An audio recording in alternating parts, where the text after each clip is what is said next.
Daur sulfur adalah proses biogeokimia yang menggambarkan pergerakan sulfur melalui berbagai bentuk, seperti batuan, aliran air, dan sistem kehidupan.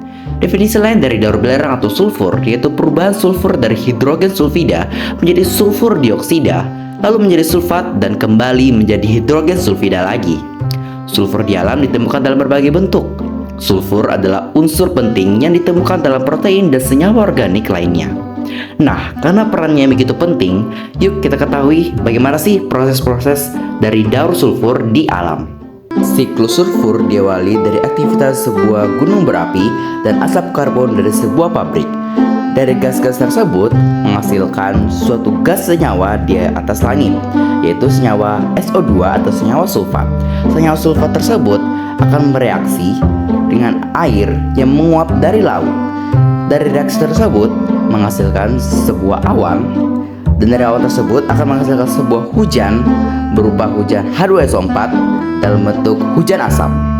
Kemudian diadopsi oleh bakteri hewan menjadi sulfida dalam bentuk diubah menjadi protein fosil. Ini akan menghasilkan gas SO4 sama AO2 SO1 mengalir ke lautan, kemudian akan diserap lagi oleh yang namanya sebuah tumbuh-tumbuhan. Halo semua, kalian tahu nggak apa itu siklus hidrologi? Siklus hidrologi adalah proses pergerakan air dari bumi ke atmosfer dan kembali lagi ke bumi secara langsung. Siklus hidrologi bersifat kontinu dan konstan. Siklus hidrologi dimulai dengan terjadinya penguapan air ke udara.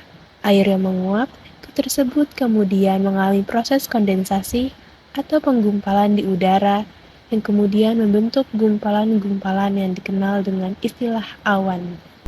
Daur karbon. Daur karbon adalah salah satu elemen yang berputar dalam ekosistem yang dimulai dari karbon di atmosfer dan akan melalui tanaman hijau atau produsen, konsumen, dan organisme terhadap pembusukan dan kembali lagi ke atmosfer dengan membentuk zat senyawa CO2.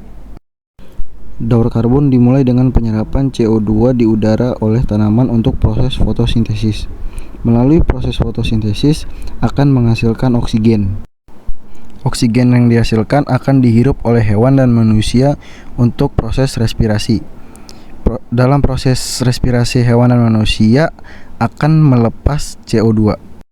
CO2 yang dilepas akan diserap kembali oleh organisme autotrof. Karbon dioksida juga bisa dihasilkan dari organisme yang mati atau kotoran hewan. Organisme yang mati atau kotoran hewan seiring berjalannya waktu diubah menjadi batu bara dan minyak bumi.